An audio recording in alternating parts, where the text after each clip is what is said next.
target of this alleged Israeli airstrike in Damascus this evening, that was Israeli time evening, Syrian time, was a top Hezbollah official in the terror group's Unit 4400. This is according to a Saudi news outlet. Unit 4400 is tasked with delivering weapons from Iran and its proxies to Hezbollah in Lebanon.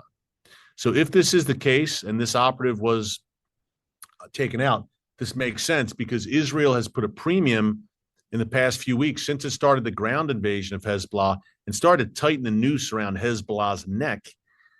Israel has gone to great lengths to stop arms shipments from Iran that would replenish Hezbollah. So this would make sense.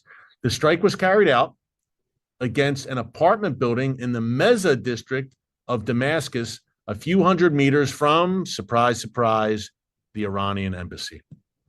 Multiple reports have said the targeted building is linked to Iran's Islamic Revolutionary Guards Corps. You don't say.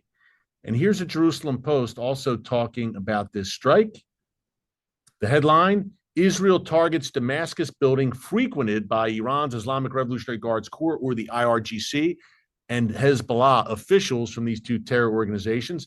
The attack reportedly, now this gets juicy, the attack reportedly took place during a meeting between senior Iranian and Hezbollah officials in the Maza neighborhood. Now, details still coming out. 7 people killed in the attack, including 2 non-Syrian citizens. That's interesting.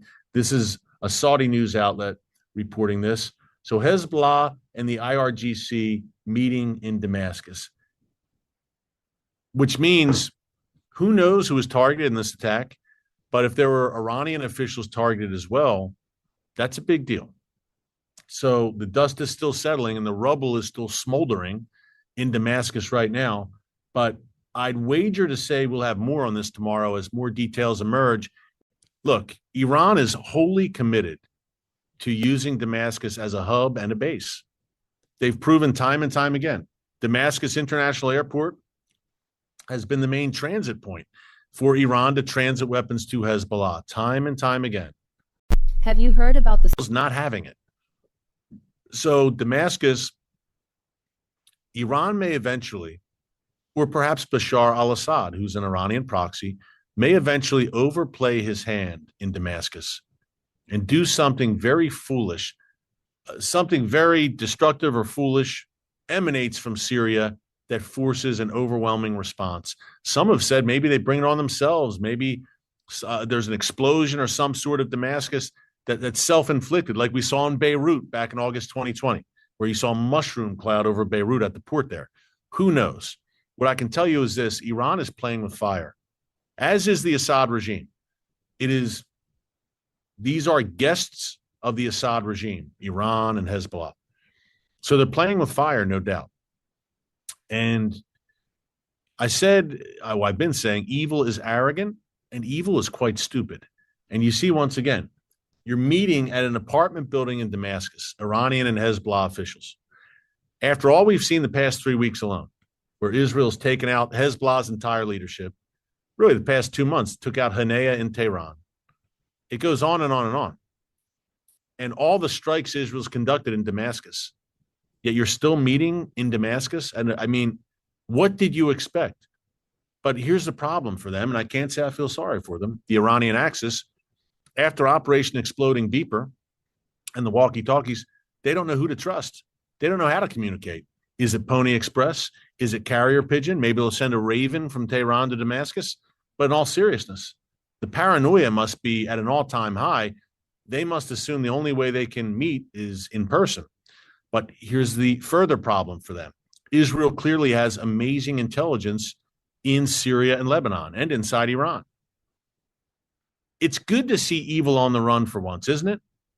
Evil is on the run. Iran is reeling. Hezbollah, Hamas, reeling.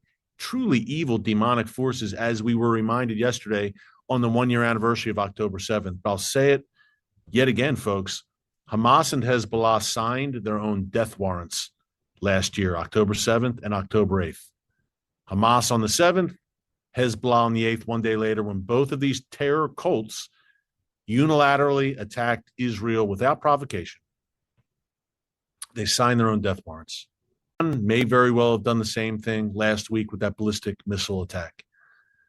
Now, prophetically, we talk about that Gog-Magog invasion. Iran's part of it, but will it be a weakened Iran? And Iran, as the ring of fire unravels, as Israel may be about to deal a heavy blow against the regime, nuclear facilities perhaps, it's all on the table now.